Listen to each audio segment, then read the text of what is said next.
Maraming nagtatanong na kung bakit mas pinili kong magsulat ng tula kaysa basahin na lamang ang gawa ng iba. Ganito kasi dati, hindi talaga ako marunong magsulat ng tula. Wala akong alam. Hanggang ngayon naman, wala pa rin akong alam. Bale, grade 7, grade 7 ako noon.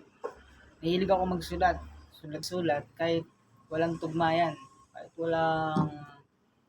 walang tugma na sinasabi nila yung sukat, tugma, metaphor, mga ganyan. Hindi ko alam kasi yan dati. So, kahit ngayon, hindi ko pa rin alam mga ganyan. Kasi, ano lang ako, tulang malaya lang yung ginagawa ko ngayon. Bale, 2020, pandemic. Pandemic nun. Walang magawa. Module lang kami ng grade 11. Module lang kami sa bahay. Bale, may isa akong taong nakilala. At yun si Kuya Sep. Doon ako nagsimula sa grupo niya, yung Pilios Babies. Yun, tawag sa kanila yung Pilios Babies. Bali, doon, nakisama ako doon, nag-collaboration, mga sulat, ganyan, solo.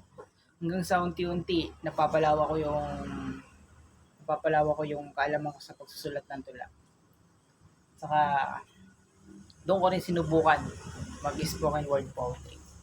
Saka, vice na rin yun sa mga ginagawa ko, yung nanonood ng spoken word poetry, saka mga artists.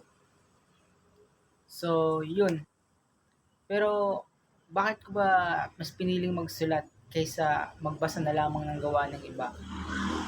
Kasi, yung pagsusulat ko ng tula, parang naikwento ko yung nangyayari sa paligid, yung nangyayari sa totoong buhay.